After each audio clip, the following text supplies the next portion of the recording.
our efforts complement each other so well. As many of you will know, this year CEDA launched our Progress 2050 agenda. This is an ambitious, long-term agenda that contemplates what we might achieve as a nation if we were able to advance a generation of reform. It's high level, it's big picture, and whether it's looking at our first goal around how we could imagine a future where many of our businesses were amongst the most dynamic and competitive in the world, right down to our agenda looking at how we can drive innovation in the care economy, AI is front and centre in all of those conversations. So we're contemplating the big impact of AI, but obviously what makes it work is when you think about how you adopt it right in your organisations. And I think that's where NAIC comes in. Over to you, So Lee. look, the first thing I want to say is a thank you to CEDA for obviously doing this and partnering with us to build this out. And then a thank you to my team for the National AI Centre for kind of getting us this point. For me as a kid who, in the 80s I grew up writing 8-bit assembler code. Then I started putting together Novell networks. To find myself here leading the Australian National AI Centre and being responsible and taking lead of such an empowering team to deliver on these promises and these ambitions that we have is truly quite humbling for me to be here. So honestly, it's as much as a delight for me to be up here doing this as it is, I hope, for you to be here today for this session. The other thing I want to call out as well is, which for any of you who follow the AI sort of safety narrative, you would know back in, I think it was 2023, the Bletchley Summit, which led to a series of events and summits around the AI safety network that was burgeoning around the world. So we had the Korea Summit, we've had the Paris Summit, and we have the India Summit coming up. It is a testament to the work that Melinda and her team does and CEDA does that this event has been recognized as one of the pre-journey events towards the India Summit in February next year, which is no small feat. What it means is two things. It means that it legitimizes Australia's role in the global narrative around what we should be doing, how we should be building AI, and the importance of safety in that journey. And it legitimizes events like this and the work that Melinda and the CEDA team do to bring us all together. So first of all, please join me in a round of applause for CEDA for the work they do to get us here.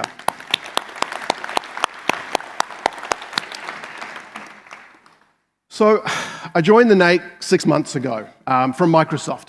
I spent 20 years at Microsoft. I was the CTO there for a little while and various other roles. And the leading question I get asked most often is, why would you do that? What on earth were you thinking? But honestly, it has just been an incredible privilege to be in this position. But the reason I did this is because I truly and deeply believe in the potential that AI has to impact our work and our lives. I'm an engineer by background, I'm a software engineer.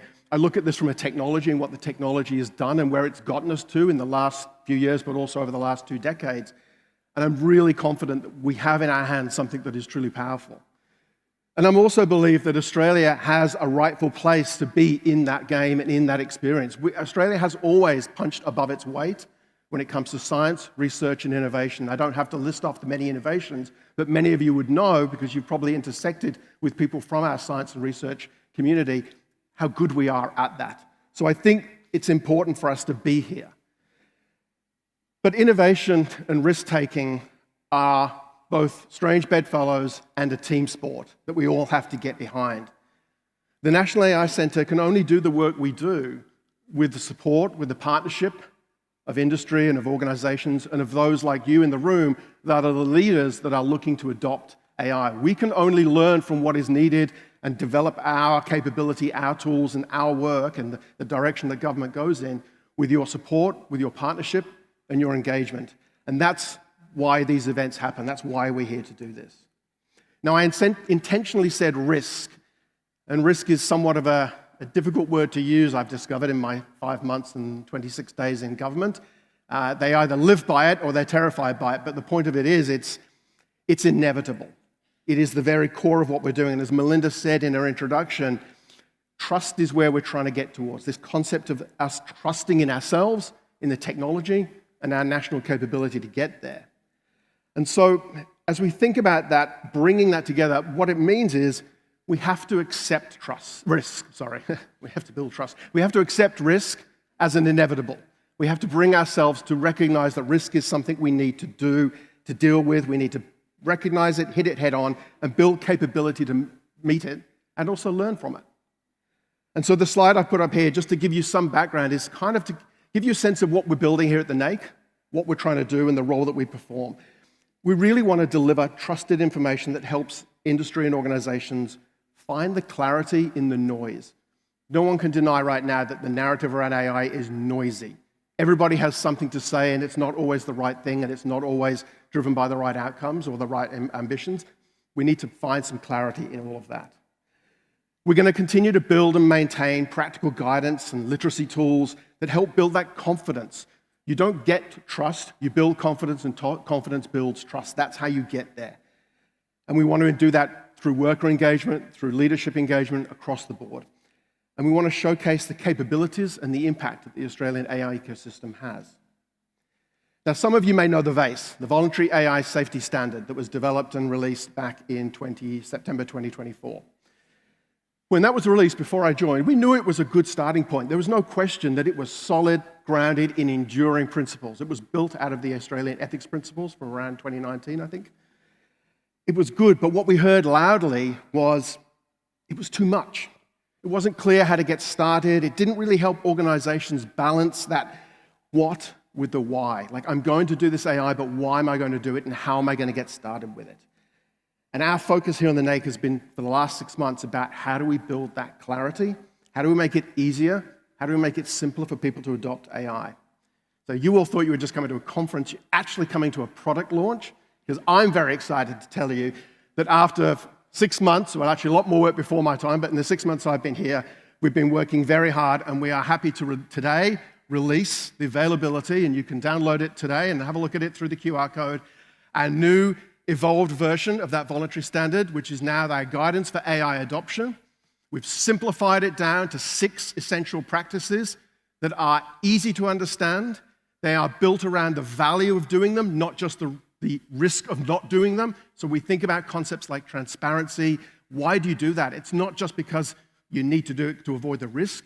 You do it because customers will buy into that idea of transparency. If you're transparent with them, they will trust your business, they will be more confident in your business, and you can do better business with them. And it builds out all of that. And it's the entire body of this is, these are just 2 documents, but there is a whole raft of new content on our website.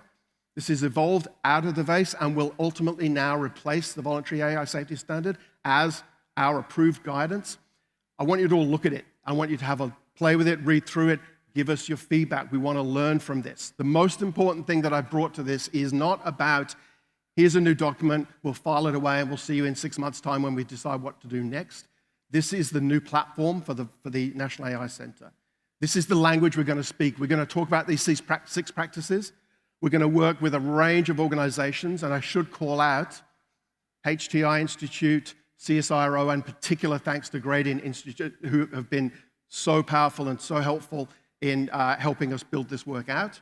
But it's an ongoing piece of work. We're going to continue to evolve it. We're working with organizations like the Actuaries Institute, with the Governance Institute, to think about how do we take this and apply it to the industries and the sectors and the real use cases that exist in there. It's not just a one-shot hit. It is the living, breathing embodiment of how Australia is going to get after this AI opportunity, benefit all Australians, but do it in a way that is both safe, practical, and driven by the ambitions that we all collectively, I hope, have come here today to have.